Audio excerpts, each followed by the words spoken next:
Savez-vous que plus d'un tiers des crimes et délits commis en France sont traités par la gendarmerie nationale? Bonsoir, je m'appelle Yann Kermadec. Je suis commandant de gendarmerie. Je dirige une section de recherche dont la mission essentielle est une mission de police judiciaire.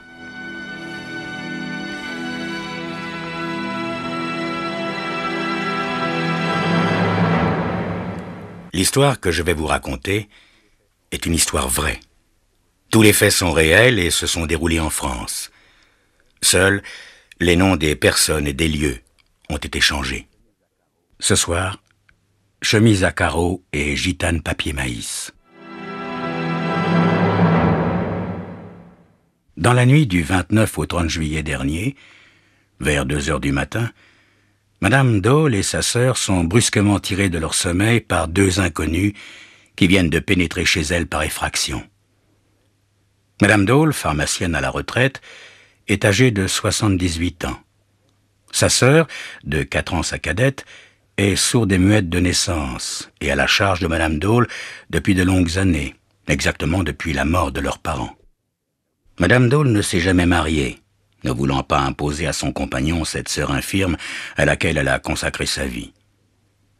Les 2 femmes vivent correctement, sans plus, de la retraite de Madame Dole et d'une petite rente annuelle provenant de la location de quelques hectares de champs, héritage paternel. Elles habitent une petite maison à la sortie du village, près du bois des châtaigniers. Nous sommes donc fin juillet. La nuit est douce et chaude. Brutalement tirées de leur sommeil, bousculées, battues, tremblantes de peur et de souffrance, Madame Dole cède rapidement aux menaces et aux brutalités et remet aux agresseurs ses économies, ses bijoux et même son porte-monnaie qui contient l'argent de la semaine. Après avoir de nouveau frappé les 2 vieilles dames et menacé de les tuer au cas où elles préviendraient les gendarmes, les 2 individus quittent les lieux en emportant leur butin, c'est-à-dire 37 500 francs et des bijoux anciens n'ayant vraisemblablement qu'une valeur sentimentale. Avant de s'enfuir, ils ont arraché les fils du téléphone. Apeurées, souffrant et pleurant en silence, les 2 vieilles dames restent prostrées dans un coin de leur chambre jusqu'au lever du jour. Vers 9 heures du matin, après avoir mûrement réfléchi, Madame Dole, dominant sa peur et sa souffrance, se rend à la gendarmerie accompagnée de sa sœur. D'une voix brisée, elle raconte à l'adjudant Delmont, commandant la brigade territoriale, la terrible nuit qu'elles viennent de vivre, sa sœur et elle. Immédiatement, Delmont fait venir un médecin qui prodigue les premiers soins aux 2 malheureuses, puis il m'appelle. Je décide de prendre l'affaire en main et je me rends sans plus tarder à la brigade. C'est ainsi que, quelques minutes plus tard, je reçois à mon tour la déposition de Madame Dole. La vieille dame est encore sous le coup de l'émotion. Il me faut agir avec calme et surtout tenter de la rassurer.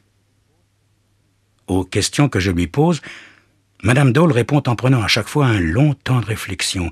Elle cherche le mot juste, mais l'angoisse et la douleur ont quelque peu brouillé son esprit. Madame Dole, prenez votre temps.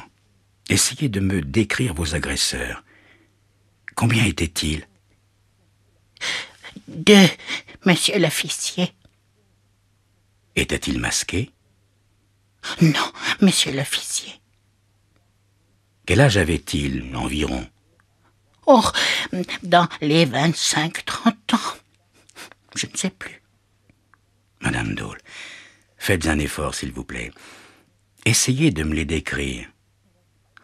Oh, le premier, celui qui m'a battu, était grand.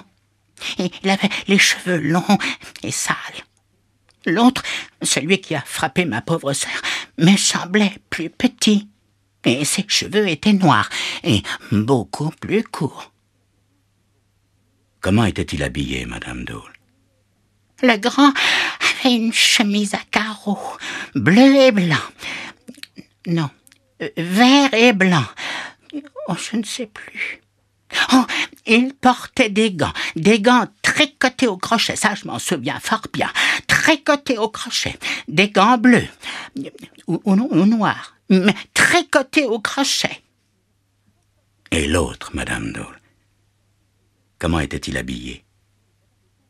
L'autre, le plus petit, il portait, me semble-t-il, un bleu de travail. Madame Dole, essayez de vous souvenir. Y a-t-il un détail, aussi infime soit-il, qui ait retenu votre attention? Oh non, je ne vois pas, monsieur l'officier. Oh si! J'ai remarqué qu'il se parlait souvent à voix basse, en patois. En patois? Ah oui, monsieur l'officier, en patois, ça, j'en suis sûr. Autre chose, Madame Dole?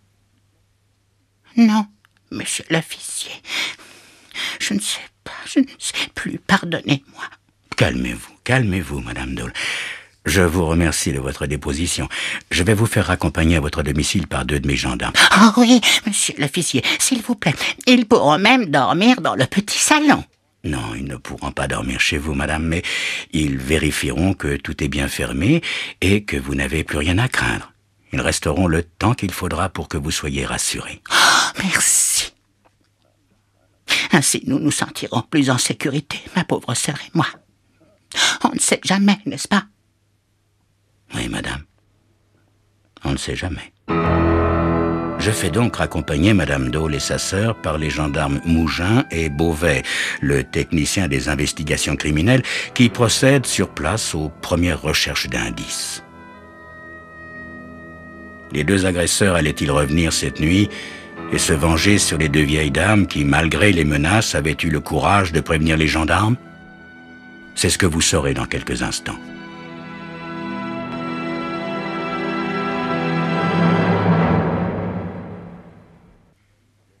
Premièrement, le plus grand des 2 agresseurs porte une chemise à carreaux bleu et blanc ou vert et blanc. L'autre est vêtu d'un bleu de travail. Deuxièmement, il parle le patois, donc a priori, ce sont des gars de la région. Troisièmement, l'un des 2 porte des gants tricotés au crochet. Ce détail me semble important car ça n'est pas courant. Quatrièmement, sur les lieux de l'agression, c'est-à-dire dans la chambre des vieilles dames, Mougin et Beauvais n'ont rien remarqué de particulier, si ce n'est le contenu des armoires et des commodes éparpillés sur le sol. En revanche, et cela me semble particulièrement intéressant, dans un buisson se trouvant sous la fenêtre de la chambre, Beauvais a trouvé une cigarette gitane papier maïs à moitié consumée et qui n'a pas dû séjourner longtemps à cet endroit. Cette trouvaille me paraît importante parce que les 2 vieilles dames ne fument pas et ne reçoivent pratiquement jamais personne. D'autre part, les fumeurs de gitane papier maïs ne sont plus très nombreux. Rien, bien sûr, ne permet de dire que cette cigarette à demi consumée ait un rapport quelconque avec les agresseurs. Cependant, nous ne devons rien négliger. Allez, au travail, messieurs. Je dirige mon enquête d'une part en m'aidant du signalement décrit par Madame Dole et d'autre part en recherchant les personnes de l'entourage proche des victimes. Vers 11 heures, on me signale que 2 individus bien connus de nos services, Roland Génois et Louis Deschaux, auraient été vus hier soir dans un restaurant de Lissard, petit village situé à 15 kilomètres d'ici. Ils étaient vêtus l'un d'une chemise à carreaux et d'un pantalon en velours, et l'autre d'un bleu de travail. Immédiatement, je lance mes hommes à leur poursuite. Mais ce matin, les 2 suspects sont introuvables. Aucune trace de leur passage dans les lieux qu'ils fréquentent habituellement. Je fais donc diffuser leur signalement dans un rayon de 100 kilomètres. Le jour même, à 16 heures, mes hommes retrouvent Louis Deschaux chez l'un de ses amis, braconnier célèbre dans la région. À 18 heures, dans un café de Jalon, à 30 kilomètres d'ici, c'est Roland Génois, le second suspect, qui est retrouvé et amené à la gendarmerie. J'envoie aussitôt chercher Madame Dole. Dès son arrivée, je fais entrer la vieille dame dans mon bureau et je lui présente les 2 hommes.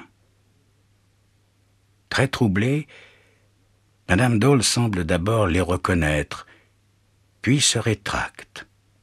La chemise à carreaux que porte Génois ne correspond pas exactement à celle que portait son agresseur. D'autre part, pour la nuit de l'agression, les 2 hommes ont un alibi plus que solide. En effet, ils ont dormi dans la salle d'attente de la gare de Jalon. Le chef de gare confirme au téléphone que les 2 hommes n'ont quitté la gare que tard dans la matinée. Dès le lendemain matin, nous poursuivons les recherches. Le fait que les agresseurs parlent patois me persuade que nous avons affaire à des hommes de la région. Inlassablement, mes gendarmes interrogent tous les habitants du village et des alentours. Et ils apprennent par une voisine de Madame Dole que celle-ci, de temps en temps, faisait faire ses courses par Évelyne Laroche, une jeune fille du hameau voisin. Le lendemain, 4 août, je fais enquêter directement sur Évelyne Laroche. Cette jeune fille m'intéresse d'autant plus qu'elle a un frère, Claude, inséparable d'un certain Robert Henry, bien connu de nos services pour avoir été souvent poursuivi et condamné pour vol. Le signalement de Claude Laroche et de Robert Henry correspond tout à fait à la description faite par Madame Dole de ses agresseurs. Dans l'après-midi, les 2 hommes sont amenés dans mon bureau. Robert Henry porte un bleu de travail. Claude Laroche, quant à lui, vêtu d'un polo de laine et d'un jean, reconnaît volontiers qu'il possède une chemise à carreaux bleu et blanc. J'envoie 2 de mes hommes au domicile de Claude Laroche afin de récupérer la chemise. Puis, l'interrogatoire commence. Les 2 jeunes gens nient farouchement être les auteurs de l'agression envers Madame Dole et de sa sœur. Mise en présence des 2 suspects, la vieille dame ne reconnaît pas formellement le plus petit, c'est-à-dire Robert Henry. En revanche, face à Claude Laroche, elle est presque certaine de se trouver devant son tortionnaire. Brusquement, les gendarmes que j'avais envoyés au domicile de Laroche font irruption dans la pièce et déposent sur mon bureau une chemise à carreaux et des gants de laine bleue tricotés au crochet. Madame Dole reconnaît immédiatement la chemise et les gants. En outre, un détail important va faire jaillir la lumière.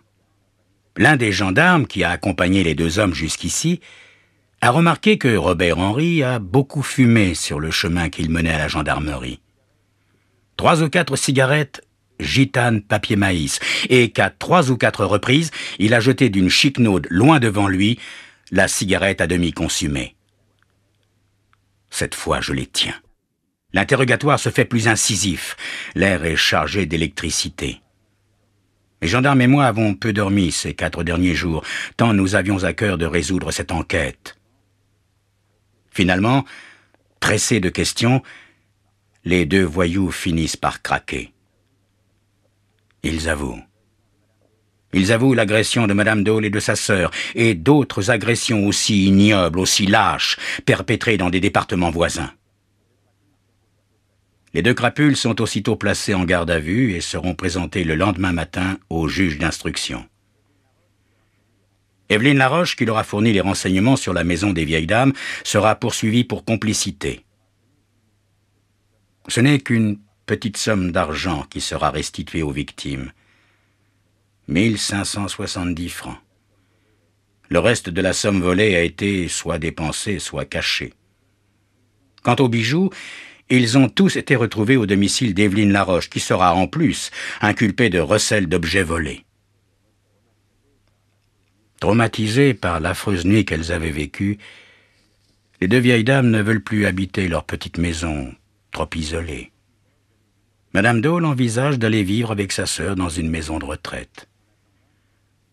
En attendant, et faisant contre mauvaise fortune bon cœur, elle invite tous les gendarmes à sabler le champagne pour les remercier de leurs efforts et aussi pour fêter son 79e anniversaire. En 79 ans, j'en ai vu des choses, vous savez. Dans ma jeunesse, on pouvait dormir portes et fenêtres ouvertes. Il n'y avait pas de voleurs. Et de nos jours, il faut tout fermer à clé. Et encore, ça ne suffit pas. Heureusement que vous êtes là, messieurs. C'est le mot de la fin.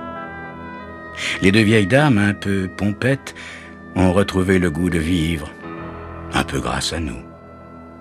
Ça n'est pas si mal. Bonsoir.